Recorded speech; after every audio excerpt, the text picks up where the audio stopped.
cadre de la surveillance épidémiologique sur le Covid-19, de nouveaux cas positifs viennent d'être déclarés, ce qui rapporte à 46 le nombre de cas déclarés Covid positifs au Gabon.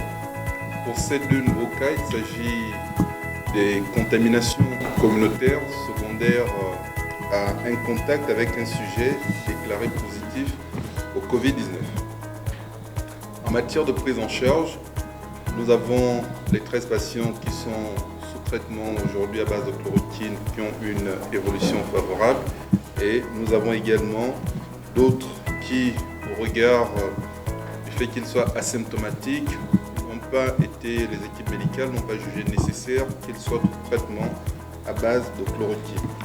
Toutefois, nous avons une patiente qui est quasiment en cours de guérison au regard de son suivi biologique où les premiers tests de contrôle sont négatifs. Nous attendons tout simplement les derniers tests de confirmation pour s'assurer de sa négativité au Covid-19. Concernant les deux patients en réanimation dont le médecin, l'état clinique est stationnaire, qui sont toujours sous assistance respiratoire et les équipes médicales assurent la prise en charge médicale de ces deux patients. Nous espérons effectivement que ces patients puissent sortir de cette situation critique. Mesdames et messieurs, le renforcement des mesures barrières telles que présentées cet après-midi par le gouvernement, notamment celles relatives au confinement du grand public, du grand libre-ville, pourra permettre d'infléchir la tendance évolutive du Covid-19 dans notre pays.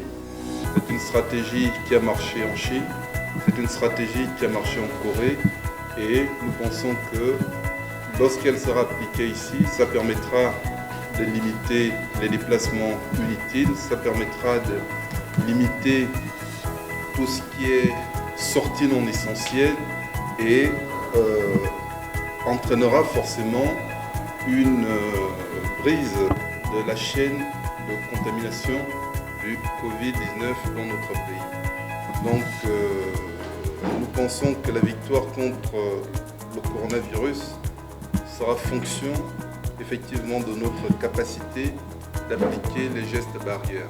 Vous l'avez suivi dans les médias, nous avons un ancien policier qui est incarcéré aujourd'hui parce que tout simplement, il n'a pas voulu respecter ces mesures barrières. Il entretenait un bar, un bistrot, et c'est un de ses voisins qui l'a dénoncé pour dire que voici quelqu'un qui ne voulait pas respecter.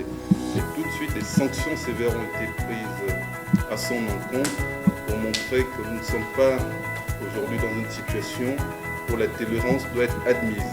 Nous devons véritablement prendre conscience que le pays est en danger et tous, de manière unanime, nous devons contribuer à nous mobiliser pour pouvoir freiner, pour pouvoir bloquer la progression de Covid-19 dans notre pays. Je vous remercie.